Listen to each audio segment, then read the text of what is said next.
Alright, so this is Exodia Summoner. That's what I call it because I use a Azora Dragon Summoner. I wish there was more summoners I can use in here other than, you know, obviously Summoner Monk. And this is obviously it's an Exodia deck obviously, but it's an Exodia deck that a lot of people wouldn't have a problem with because I know a lot of people hate Exodia, but that's usually because it's the long 12-hour turn, you know, OTK, right? Because I hate that too. I hate taking that long to win with Exodia, or I hate when my opponent takes that long to win with Exodia. Like, damn, really? That take forever just to beat me. So I hate that concept too. I hate taking forever to assemble all 5 pieces of Exodia. I'm more interested in just adding them, because in the old school way, I used to have 3 Sangins, 3 Witches, right? Mystic Tomato, and I would have like Emissary of the Afterlife.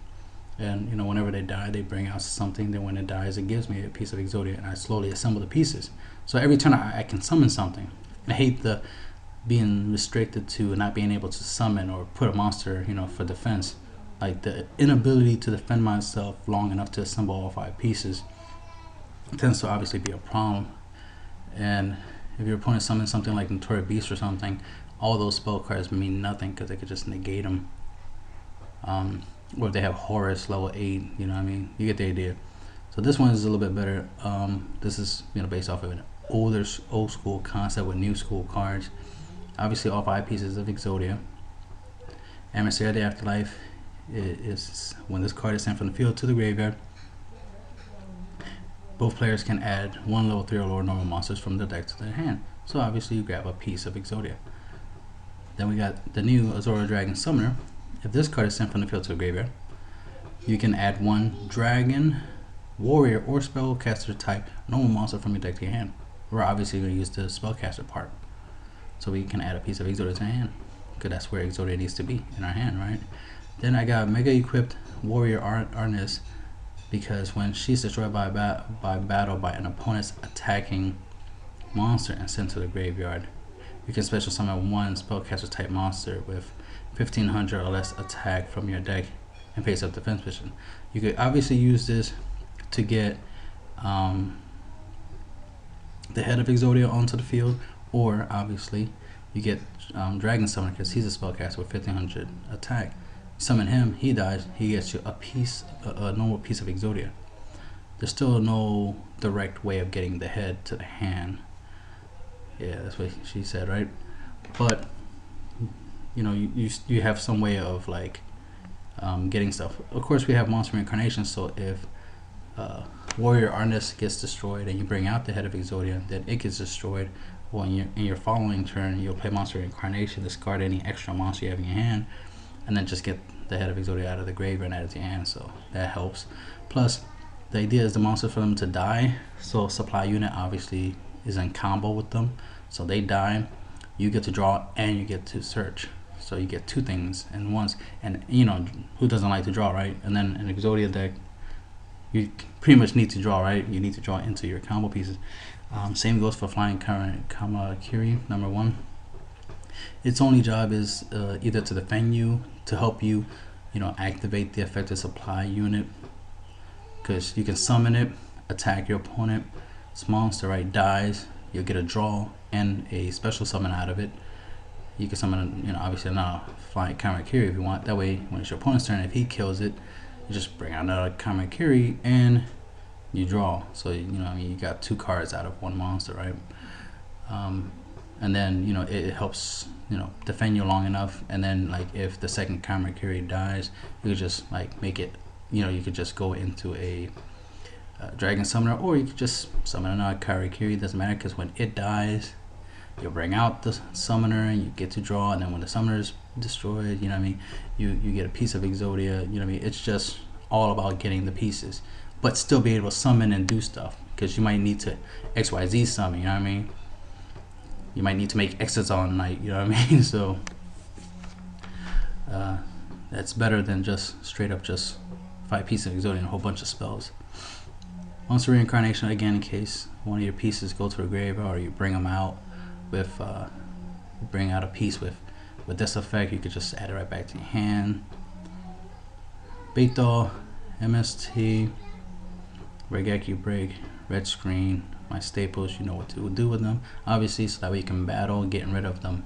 The back row, so that way your opponent can't, stop, bombless or monsters and stuff like that. Because obviously they gotta go to graveyard. Like this can be bombless, this can be bombless, this can be bombless.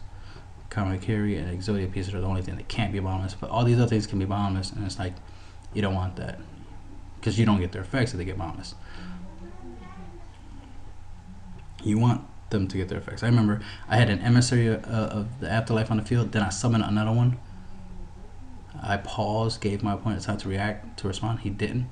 I entered battle. I went to attack, then he activated Trench. I'm like, that don't make no sense. You can't activate when I attack. But anyway, I will allow it only because I get the last piece of Exodia, because I already had the head and 3 body parts, so all I needed was the final piece, and I was like, I'll let it go because I'm just gonna win with Exodia anyway, so it doesn't matter.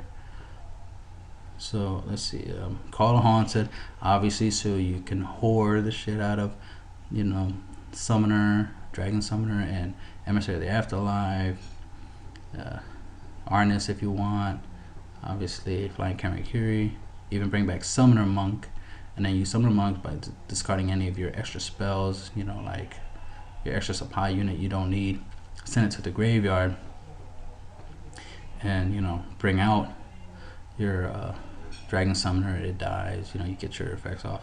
Plus you can go into XYZ plays using obviously the Summoner Monk. You can go into Stroke, stall a little bit longer, Dire Wolf if you need to get rid of anything, Exoton obviously if you would need to get rid of everything, Corn if you need to get rid of marshmallows and stuff like that, so that we can deal some battle damage and win that way. There's more than one win condition. Obviously you can battle rank 4s and win that way if the Exodia thing don't work out, but a lot of times Exodia does work out. Number 101, Silent Honor Arc, in case you need to take something.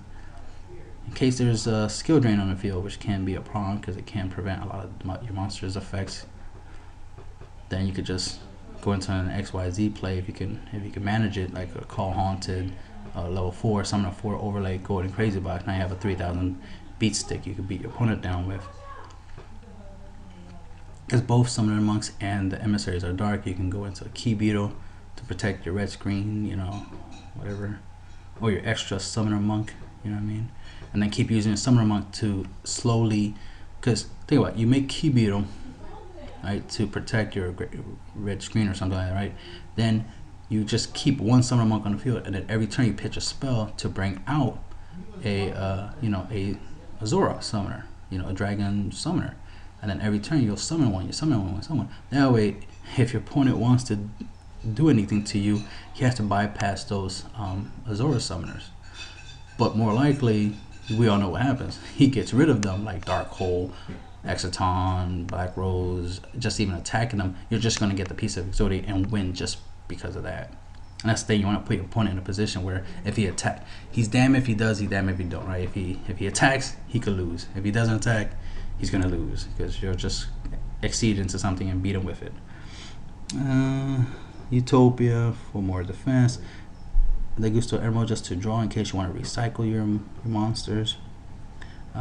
Because Flying Kamakiri and Azora Dragon Summoner are wind types, you can go into Chidori.